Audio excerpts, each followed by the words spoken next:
So, you want to be an Anabaptist? Or at least learn more about them? I think I can help.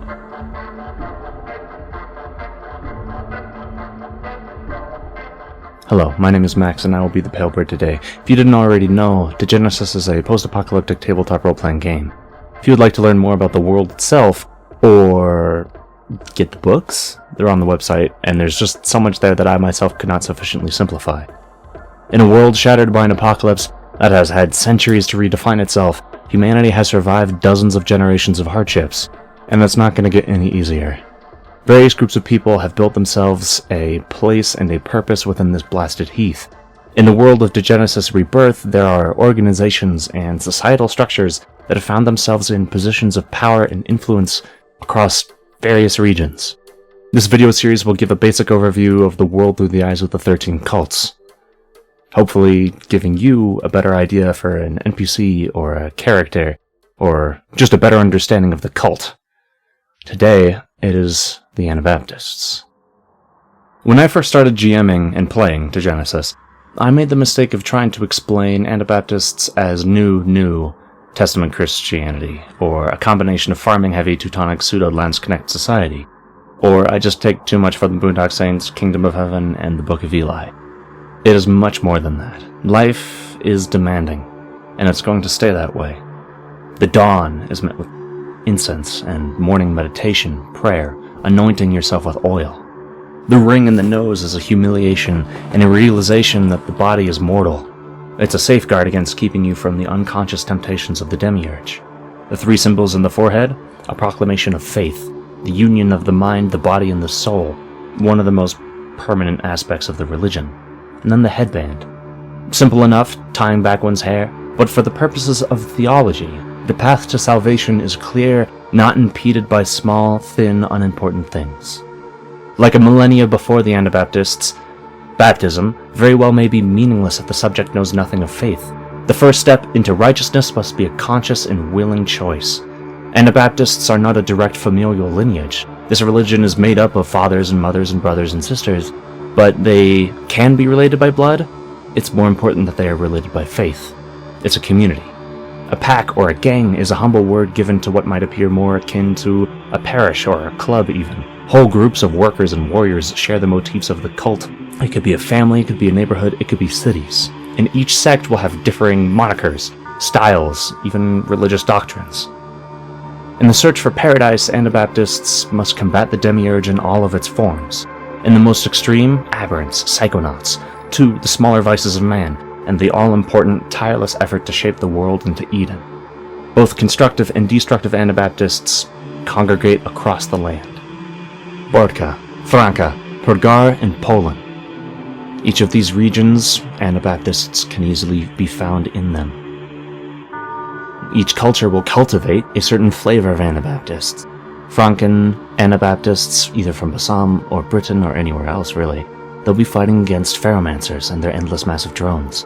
Poland is the front line against the biokinetics. Cold and harsh, it might be one of the eldest battlefields, and the birthplace of the mysterious but all-important fractal forests. And Purgare, and the Balkan border, the historical battleground against the pagan enemy, the Gehemitans, who in their ignorance impede on the righteous cultivation of the Adriatic, not to mention the Lepros and Aberrants.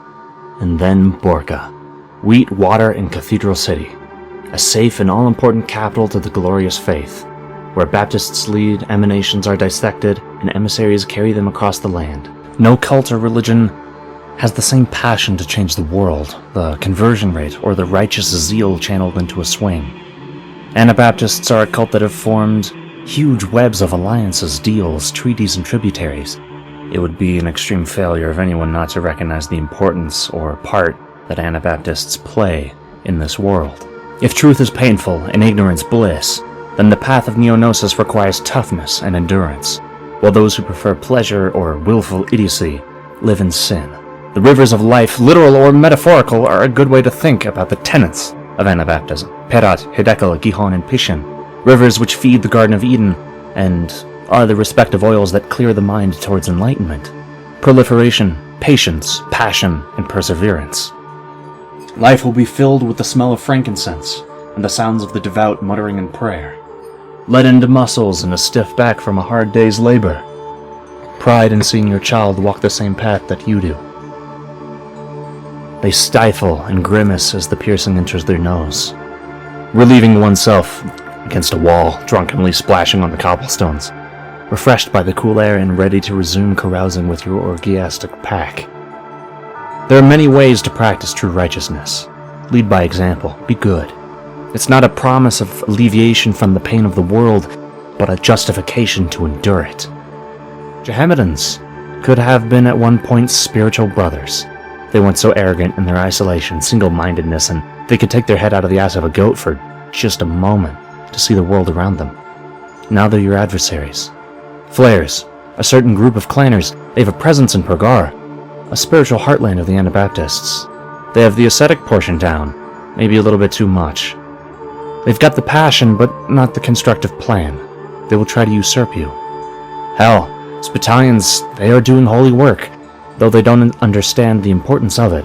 Their heart and ugly bald head are in the right place, but the very fact that they work without faith may make our combined successes lessened.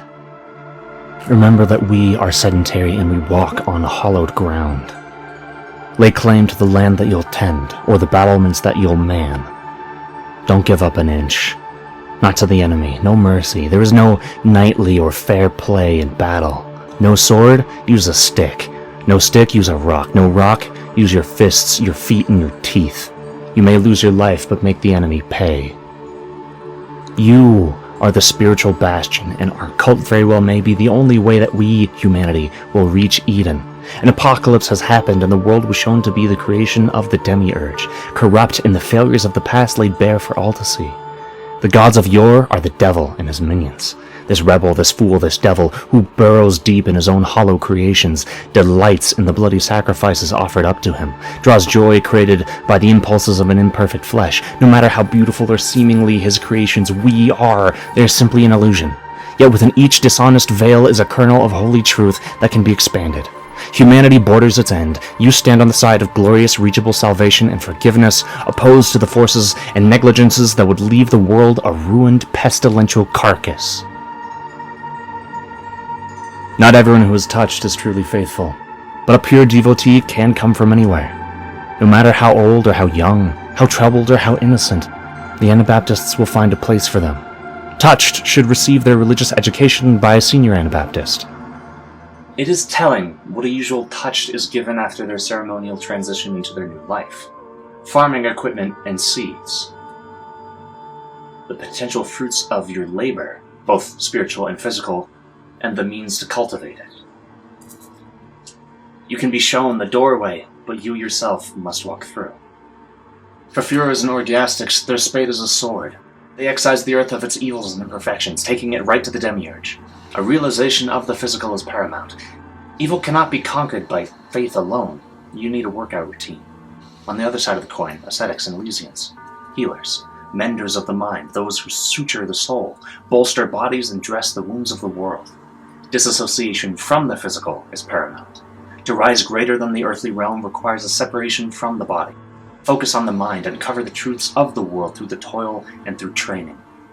As opposed to the ecstasies of extremes, an ascetic path, when becoming more than just a child of the soil, this path will morph into a career of astronomy, alchemy, hermeticism, and experimentation, turning away from the body and focusing on the astral and the ethereal. The truth of the universe, Neognosis.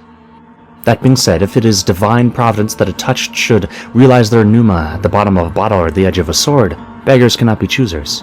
Most will not ascend higher than an ascetic or an orgiastic. Many even then prefer a life of peace and spiritual fulfillment rather than a warrior's way. Devotion and drive will have the Anabaptists rise. Leadership or public faith must be cultivated like anything else. It requires betterment of the self and a zealous desire for truth. A truly special Anabaptist will be recognized by heaven itself, performing miracles, being mentioned in visions of a dreamer, being able to emanate or bleed rectitude. These individuals are destined for something, but we all play our part. This cult is preserved by choice. Conversion must be a willful act as the individual steps towards the light and into righteousness. Choice is so important. Be it at any age, any culture, even any previous cult, Anabaptists will always have new members. They're not just dull farmers or insane crusaders against the inhuman. They're people. They'll have flaws just like anybody else, and the individual's identity will affect their religious path. When we look at the Anabaptist rank tree, it's useful to reiterate that these aren't levels or goals that every player or NPC will be striving to achieve. Think of them as a totem pole of power, or faith. It will differ between each cult, but for the Anabaptists, this tree is representative of the main two ways of being an Anabaptist. What you have to do, who you have to answer to, what your responsibilities are. Many who become ascetics don't move past that rank. They are content in living peacefully in the Spartan agriculture that they have, doing their own thing and not making the extra step towards Elysian. Orgiastics too can become complacent as soldiers, and the physical struggle. What could any person do other than ask for a full belly and a sense of purpose? Even if one becomes a Sublime or a Baptist, it doesn't mean that you win. Especially as an Anabaptist, one does not reach the end. A pious figure never stops working or fighting. Baptists will sprinkle the earth with precious water, sweat, tears, and lifeblood until death. Eventually, for those particularly adept in Anabaptist dogma, it might just result in a new beginning. The choices that you make will follow you wherever you go. There's a young man, an ascetic of the name of Ihilai. He works in the rubble. He has a charisma about him. His songs are simple, and the chants carry on the wind. The providers nearby will join in every once in a while. His sermons are becoming infectious. They've hit home, and a patriarch converted, taking all of his progeny with him into the light. Cathedral City has been contacted concerning this young man. Smiles, an orgiastic, content in bedding some of her comrades. Though combat terrifies her, she has an excellent bond with her pack members. They love her, and they will protect her with their lives.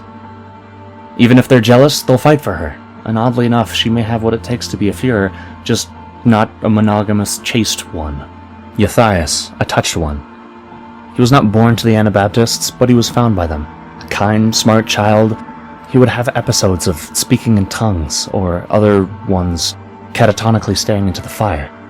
He would have been handed into the battalions at Danzig if he hadn't mentioned the name that the emissary gave to her long-lost daughter. Yathias is now the good luck charm of the red-handed pack of Poland. Faith now matters very little to Eothel. She was hungry when they put the piercing into her septum, and the world has crushed her ever since.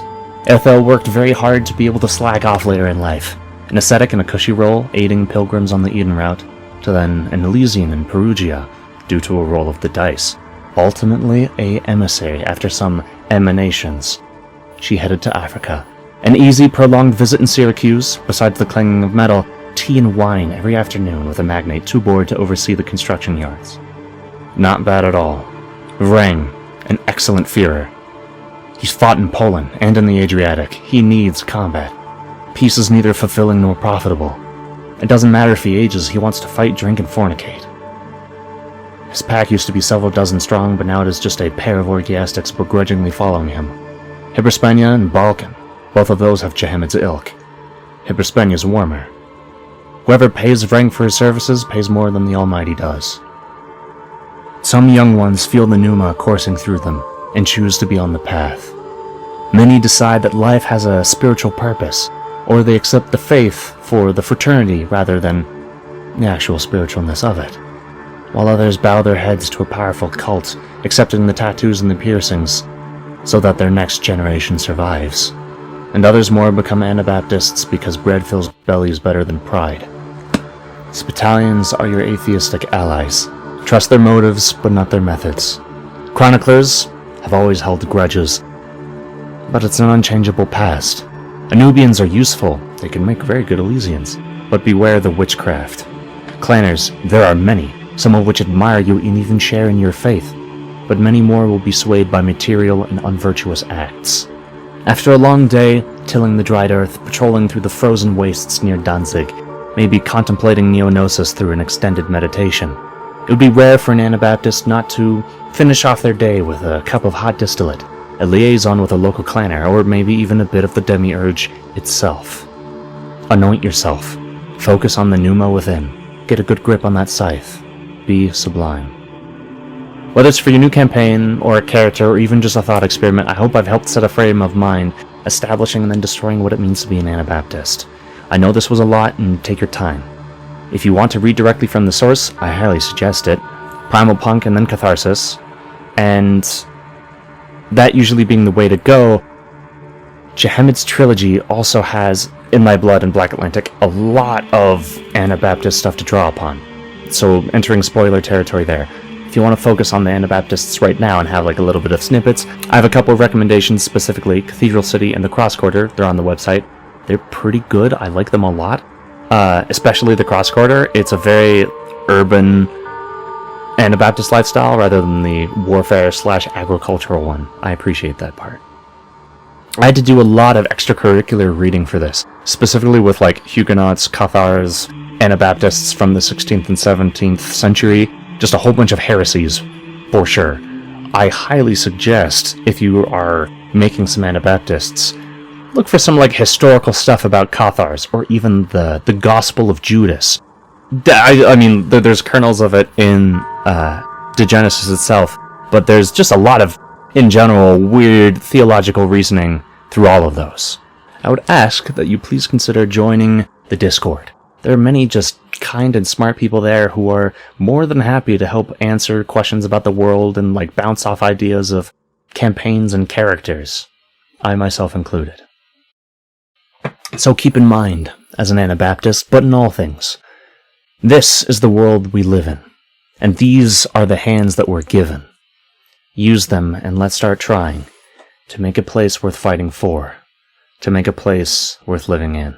This has been the Palebird. I hope you have had a wonderful day, and will continue to have a wonderful day. Peace.